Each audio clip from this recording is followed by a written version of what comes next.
Hello there, thank you for joining me on this one in a lifetime webinar. That's how I see it, because it's an opportunity that if you decide to take it, I can assure you under God that you will not regret it. Today I'm going to be teaching you, like I said on the WhatsApp platform, all that I know, all that I did that brought me into the US through the study route. So I'm going to go through them one after the other. If you're seeing me for the first time, my name is Fumi Edwards. I'm from Nigeria. I'm currently in the US studying for my PhD. I'm a mother of 3 and a wife, and I love God. Now, having come into the US through the study route, for one, I believe that this is a season where God is changing the lives of his children, giving them platforms and opportunity to have access to kingdom wealth where lives can be transformed and the name of the Lord glorified. That's why I chose to do this for free. I didn't get this knowledge for free. So I'm going to begin with a brief story, some kind of a background of how I came into the US. Sometime in 2015, I had just given birth to my second child, and I wanted to pursue a master's in the US. But I tried and it did not work. I had a mentor who first gave me the idea that it is possible to study in the US for free or with funding or scholarship, as you might call it in Nigeria. And I didn't really understand it. The truth is, I was naive and unprepared. But I went ahead and put in that application, and it didn't come out well. That was in 2015. So I took the losses. Didn't really bother me much because I don't think I was really ready at that time. Then I went ahead and did my master's in Nigeria after I got a job, by the way, and concluded that master's. But between that period where I did my master's in Nigeria, started working, gave birth to my 3rd child, the desire to study abroad started very strongly. In fact, I had a purpose behind it. I would say that the reason why the first one didn't work is because I didn't even understand why I wanted it in the first place. So I didn't take it seriously. Now, when I discovered a godly purpose attached to why I wanted it, then the pursuit began in 2021. So I did my research, so-called at the time, tried again in 2021, and guess what? It still did not come. And trust me, that particular one almost broke me down, because I was almost sure I was going to get it, and I felt like I understood purpose behind it. Then I was ready, but somehow it did not come. But I didn't give up, because at this point I had discovered a purpose for it. Of course, one of it is to see kingdom come through my financial liberation, and to help my family and to help other people in need. Then in 2022, I tried it again, and it still didn't work. That was the 3rd time. Then I still did not give up. That is it. There's a reason why I'm giving you guys this background story. If you want something, you have to go for it. Give it your all. Even when it doesn't turn out well, don't stop until you see the result. Then I began to do research. What was it I was doing that wasn't right? Is there something I wasn't getting right? I was praying, trust me, I was praying. I am a prayer woman. I prayed my heart out all these times. But God took me to a scripture that says, my people perish for lack of knowledge. So it wasn't a problem of not praying. It's because there was something I did not know. There was something I wasn't doing right. Then I went after people who, Nigerians who were already living.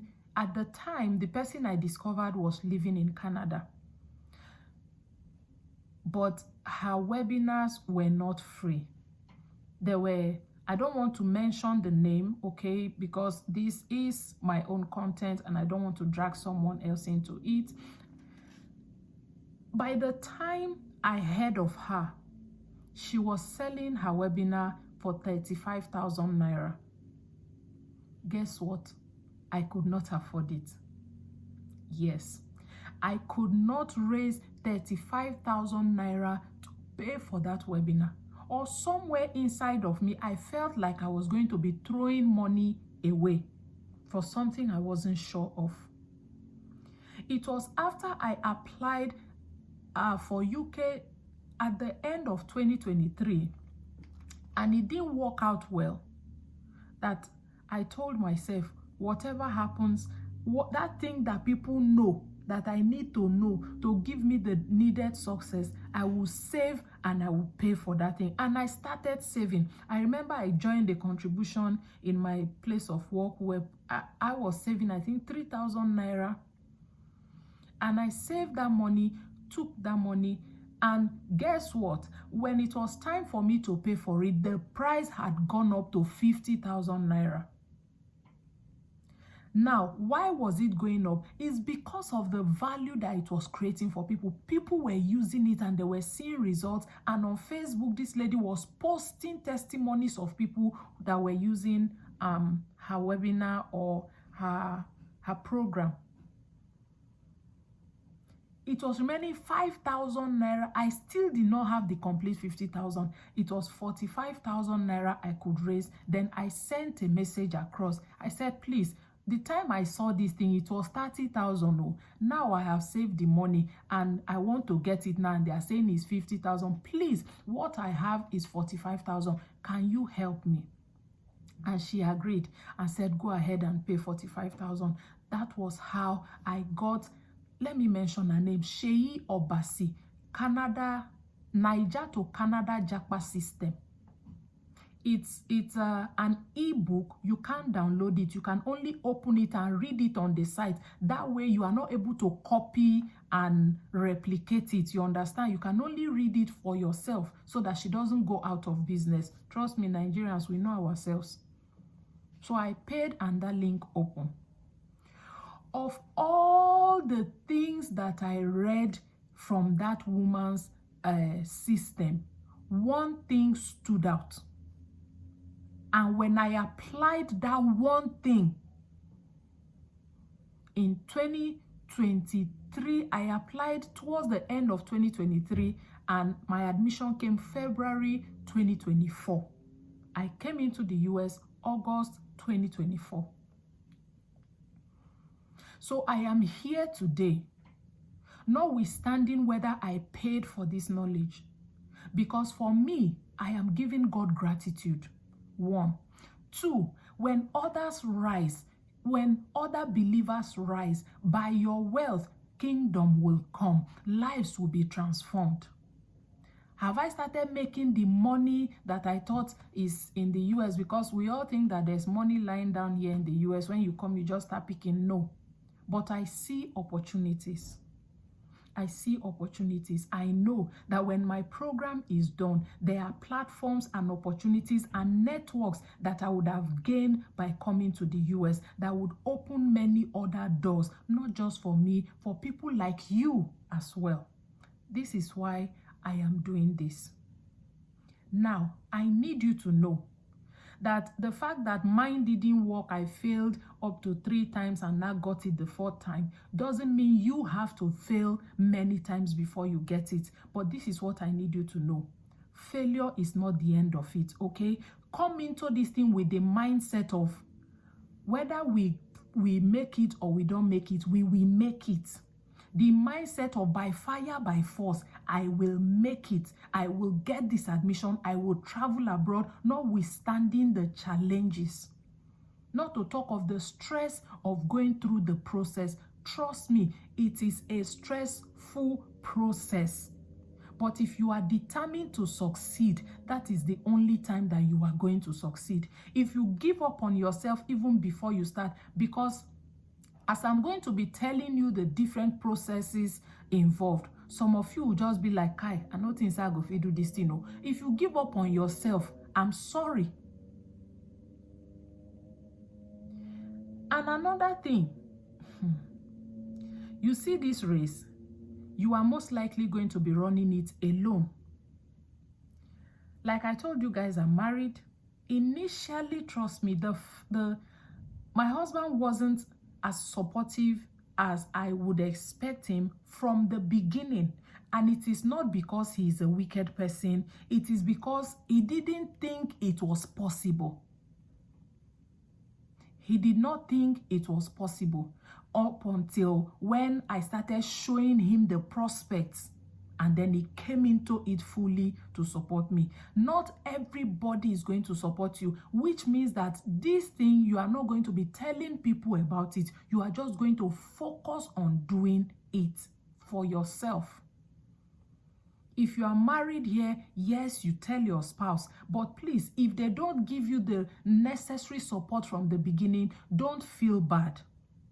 Do not feel bad. It's because, just like my husband, they did not think it was going to be possible until they started seeing the prospects. So not everyone is going to support you. So it's better not to even tell anybody. I remember Seyi Obasi would tell of her story, how she will wake up in the midnight and be working on it while her husband is sleeping and snoring. But today the man is with her in Canada and they are enjoying themselves together. So please do not expect anybody to support you. This is your battle. You will fight it by yourself with God on your side. Having said all this, I'm going to go into the process proper.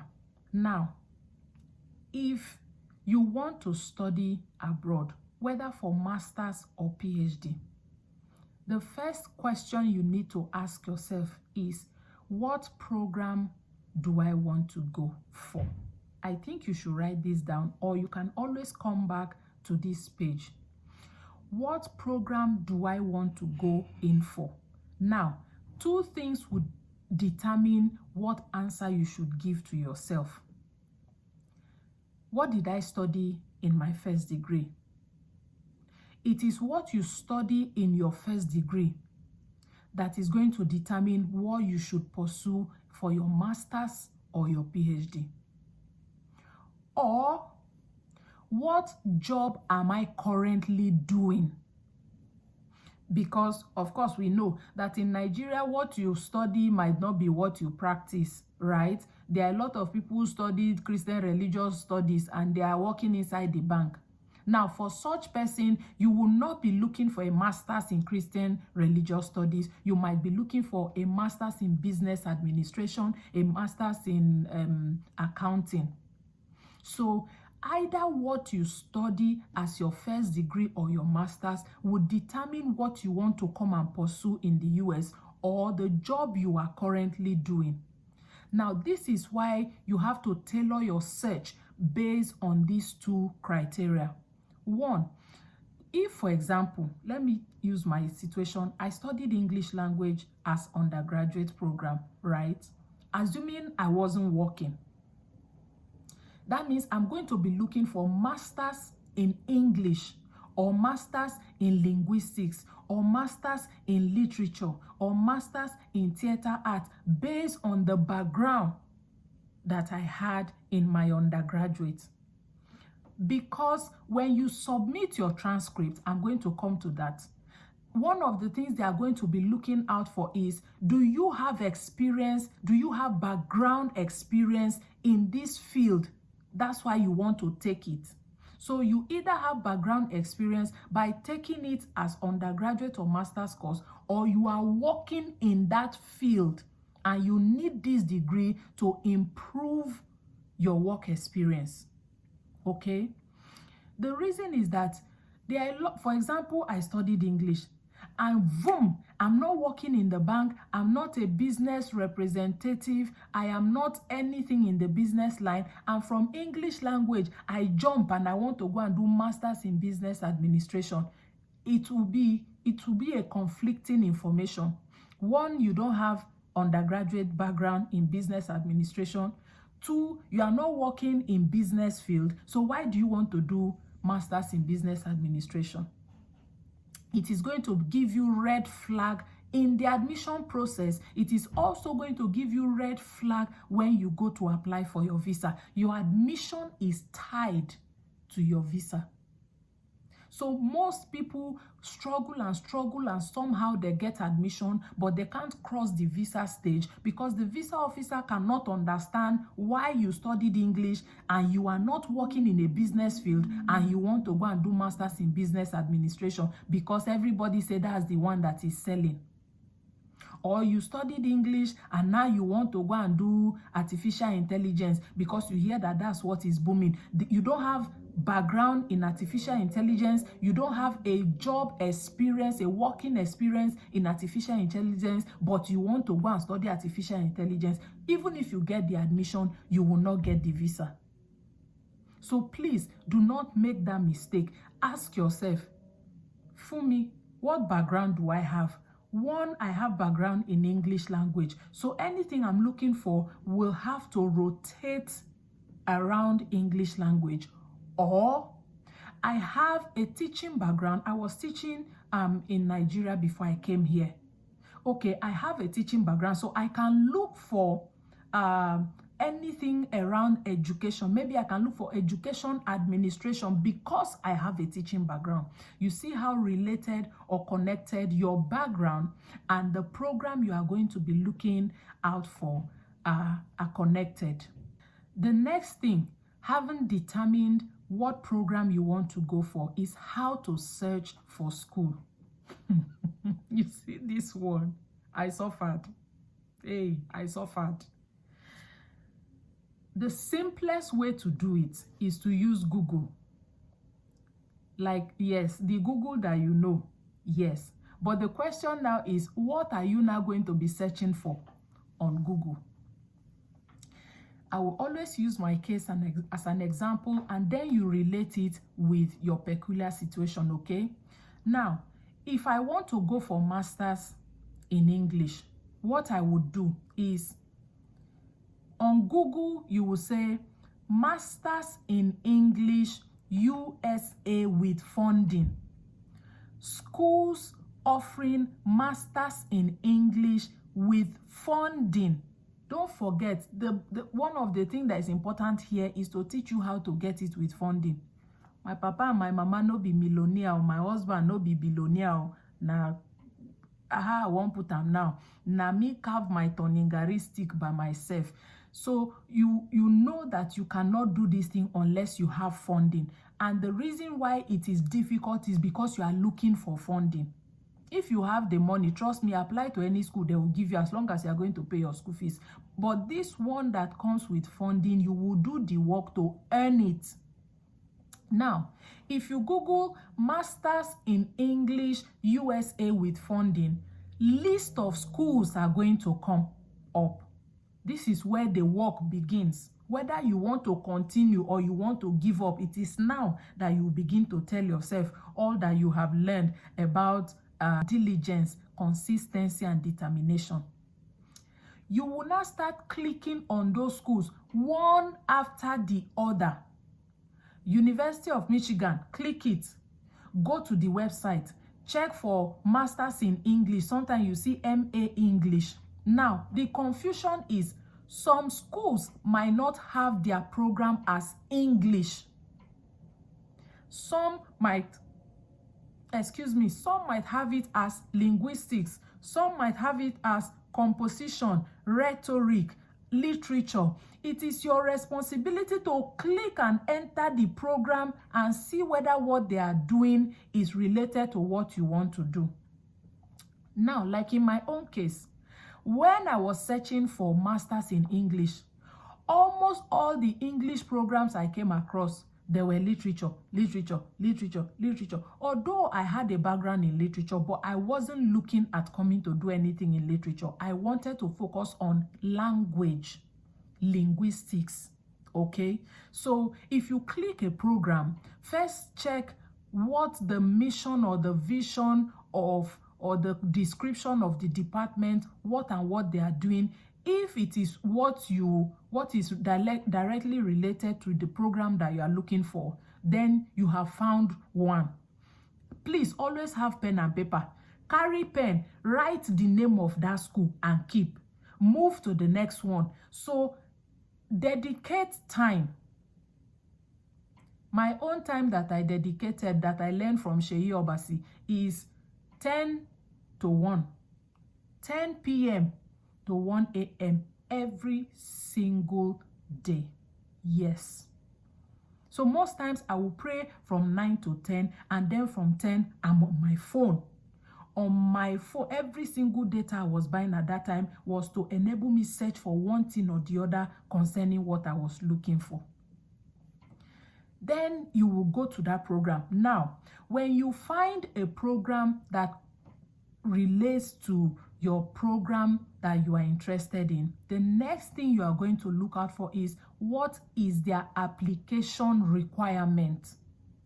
This is very important. What is their application requirement? When you read their requirement and you see that you meet it, write that school down. Move to the next one.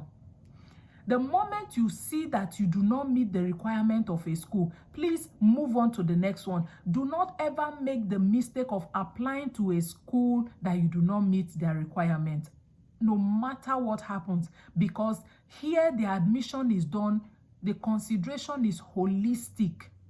One thing will not make you get it. Every other thing has to come together for you to get the admission. So you might have first class, but your background, whether undergraduate or work experience, doesn't show, you will not get it. Or you have both background and work experience, you have good transcript, but your recommendation letter is 0, you will not get it. Or you have good statement of purpose, but your CGPA is not up to it, and this, you will not get it. So everything has to be on point for you to get it. That's why I'm doing this webinar now. You have enough time to prepare. Application portal begins August, September to February. The window opens most times between August and January, or September to February.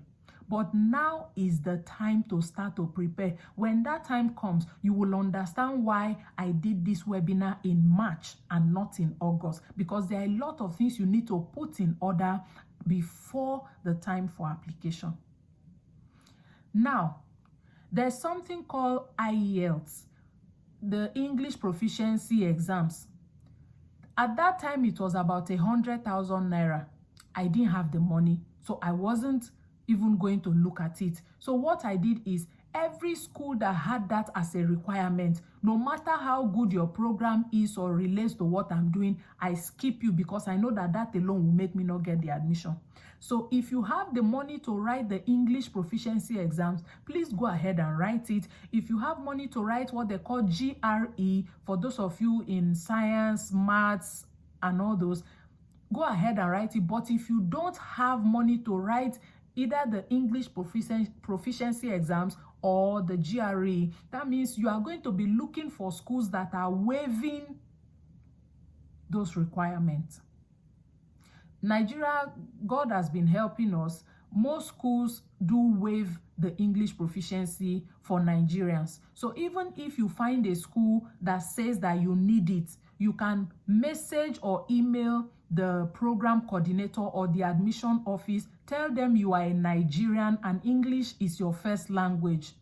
Okay, most schools will waive it for you. Now, we have talked about reading to find out whether you meet the requirement. The next thing is finding professors that would fund your research. In fact, I think I'm saying this lightly. This particular thing is what I was missing all the times I applied for admission and did not get it. Because me, I will just go into the website. If I see that they have program that I'm interested in and I meet the criteria, I will just go ahead and apply. I did not know that if you are going to be needing funding, if you are going to be doing a research-based master's and of course a PhD, you will need a professor who will give you a go-ahead to apply before you apply. I did not know that. And that's where the funding part, if you want to get this thing with funding, that is where it lies. It lies in the hand of the professors. And that is because professors, their system here is different from Nigeria, okay? More professors are the ones who bring in the funding into the universities through their grants.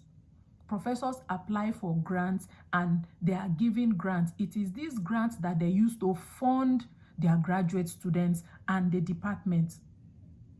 So it's your money or the school fees that the school is going to waive that you will not pay is coming from the professors. So the professors get to decide who they admit or not admit. So if you now put in an application where you have not contacted any professor, nobody knows about you, they are just seeing your application and nobody's interested in the research that you are doing, they are not going to give you the admission no matter how well you meet the requirements. The question now is, how do you reach out to professors? I know that most of you are already on the WhatsApp platform. So I'm going to be posting different samples of what we call cold email. These cold emails are the emails that you send to professors. Now, when you enter a particular program on the net, on the internet, let's say, which school now? University of California, for example, English program, University of California. When you enter the department, you, after checking that you meet their requirement, first of all, after checking the courses, that what they are doing is what you want to do, you will now go ahead and look for the list of professors in that department and you are going to read their profile. You are going to read their profile one after the other. These things I'm talking, they are time consuming. No, that's why I say dedicate time. Even if it's 1 hour in a day, dedicate time to be doing these things daily. Consistency and determination. You will read the profile of these professors, and if you find a professor that is doing something in the area that you are interested in, you write the name of that professor and keep. Now, the cold email, I wrote more than 27 cold emails. When I discovered this particular one in Seyi Obasi's Niger to Canada JAPA system, when I discovered this one, I wrote about 27 cold emails. Seyi herself says she wrote more than 50. So when I write to professors and I don't get response or I get a no, I will remind myself that Seyi says she wrote 50. Oh, Fumi, you haven't even gotten to 10. Find another one, write another one. That's how I keep going from professors to professors to professors to professors. At the end of the day, I got about 7 positive responses. All others, some will not respond at all. They won't even get back to you and they don't owe you credit, right?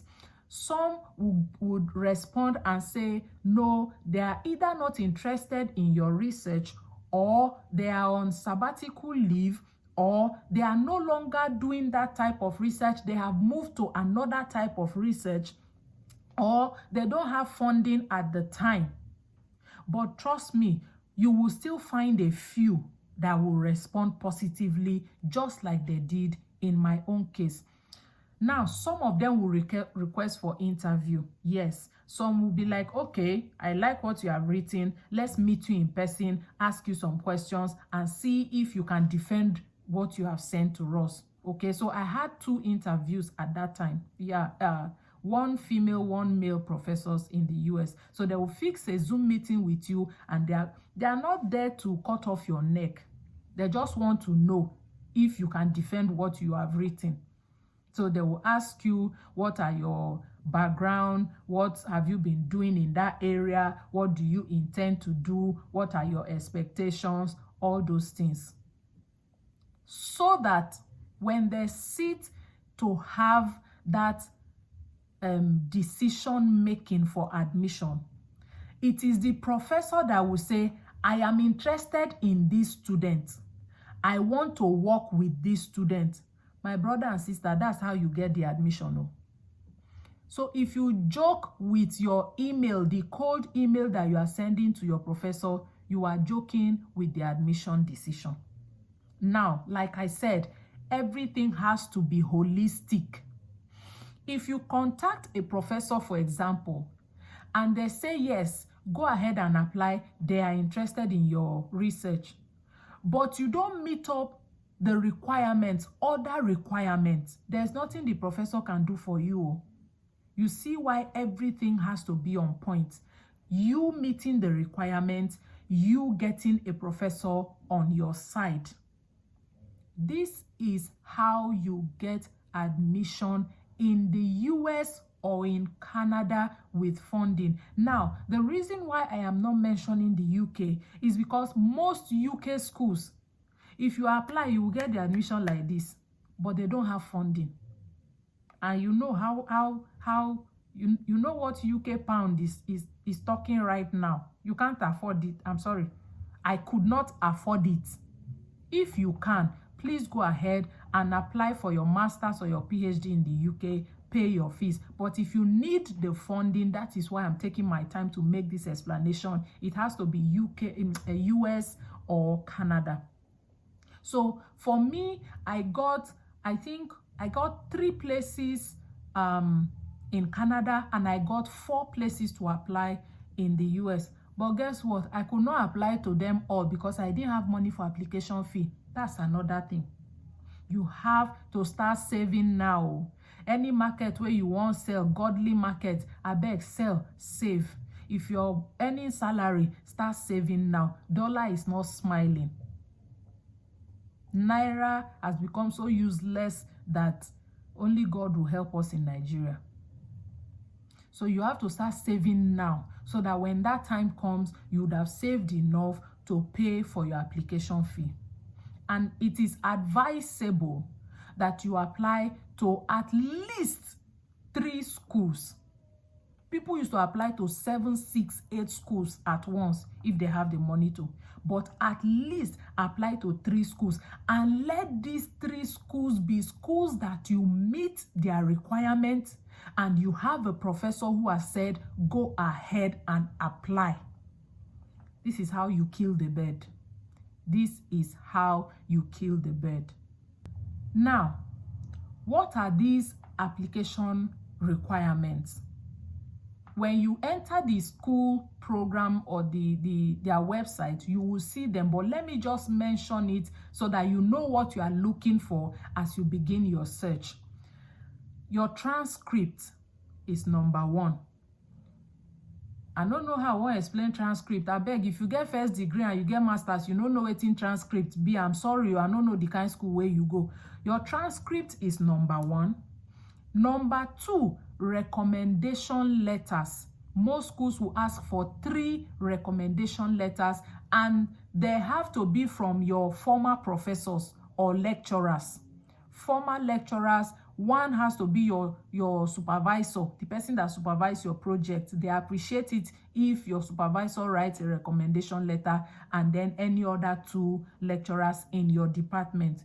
If you are going for like a business program like MBA, for example, you would need people from the place you are working currently also to write. And these days they are insisting that your lecturers or your professors' recommendation letters must come from institutional emails, meaning, like in my own case, Unica, for example, it will be unica.edu.ng. So when they receive that email, it has to be from an institution for them to honor it. But you find out not all schools insist. But if they insist, make sure that is how it is done. Now, you see why it is important that this webinar is coming now. You will start connecting with those your lecturers and professors, or your bosses in your office places. For those of you who are going for business programs, you would start connecting with them now. Start begging them. You see this thing? Now, so I beg some people, they do me like this. Trust Nigeria, my country. They do me like this. They do me like this. I almost missed my application deadline. Until God now helped me, I reached out to another lecturer who helped me out. So you need to start establishing those contacts, start looking for who are the possible lecturers or bosses that will help you write the recommendation letter when that time comes. Know how to connect them. I won't teach you how to go and beg for recommendation letter. Please be humble. That's why on the WhatsApp platform, I say I don't like pride. Be humble. When you need something, know how to humble yourself to ask for it. If it means carrying wine in a bottle and going to their office, buying gift and going to their office, putting something inside envelope and going to their office, please find a way to get these people to write recommendation letters, because it might not be just one school. They might need to write for 3-4 schools. And these people, let me move to the next thing. Number 1, transcript. Number 2, recommendation letter. Number 3, and very important, is what they call SOP, statement of purpose. That one is like the application letter. You know how you are looking for a job and you write application letter? You will write an SOP. And this SOP, some schools will tell you how they want their own to look like.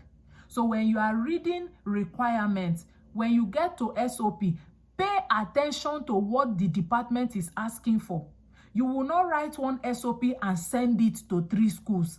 You will write SOP and channel it the way that it will be addressing what the department is looking for. You see why this is time consuming? You see why this is not easy, but it is possible if you are focused and you are determined. So you will read the criteria for their SOP. You will write your SOP to address their concern. This university SOP requirement might not be the same with this university. The same way as you will not write one cold email and send it to 20 professors. No. Let me even talk about this issue of cold email. Every professor has their different research interest. How you write a cold email that will give you a yes depends on the content of the cold email. Now, every professor wants to see that you have read their articles. Professors publish articles in journals, in case you did not know.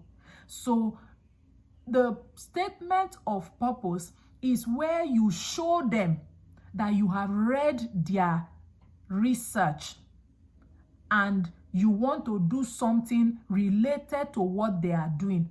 How will you know what they are doing if you don't read their research? You see how complex the thing is. So it's not like you will just search and you see, oh, professor in linguistics. Professor, I'm interested. I want to know.